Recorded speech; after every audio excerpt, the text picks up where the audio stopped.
ԱՄՆ նախագահ Դոնալդ Թրամփը շնորհակալական նամակ է եղել վարչապետ Նիկոլ Փաշինյանին։ Տեղեկությունը հայտնում է Հայաստանի կառավարությունը։ Մինչ այս նույնաբովանդակ նամակ Թրամփն ուղարկել է նաև Ադրբեջանի նախագահ Իլհամ Ալիևին։ Շնորհակալություն եմ հայտնում ձեր եւ նախագահ Ալիևի համատեղ նամակի համար, որով առաջադրում եք իմ թեկնածությունը Նոբելյան խաղաղության մրցանակի համար։ Ես խորապես գնահատում եմ դա, ինչը մեզ ոգեշնչում է շարունակել մեր կարևոր առաքելությունը, գրել է Թրամփը։ Նա նաև շեշտել է, շարունակում է հանձնառու լինել ամբողջ աշխարհում հակամարտություններին վերջ տալուն եւ բոլոր մարդկանց համար խաղաղության ու բարգավաճման ապահովմանը։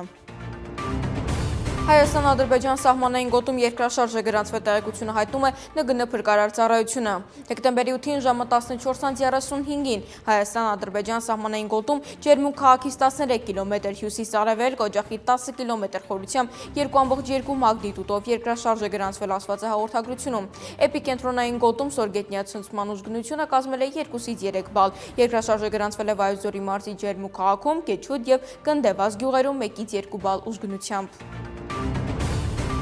Դալմամոլ առևտրի կենտրոնի ավտոկայանատեղիում հարձակվել են հանրային գործիչ Միհրան Հակոբյանի վրա։ Տեղեկությունը այս մասին հայտնում է փաստաբան Ռուբեն Մելիքյանը։ Քիչ առաջ բանդիտական հարձակում տեղի ունեցավ։ Հարձակվողները եղել են դիմակներով եւ անսպասելի հարձակվել են թիկունքից։ Միհրանը ստացել է մարմնական վնասվածքներ եւ այժմ տեղափոխվել է Իսմիլյան բժշկական կենտրոն, գրել է Մելիքյանը Facebook-յան էջում, վստահեցնելով այս հարձակումը տեղի չէր ունենա, եթե իրավապահները բացահայտած լինեին 2021 թվականին Միհրան Հակոբյանի տան առջև նռնակ նետելու հանցանքը։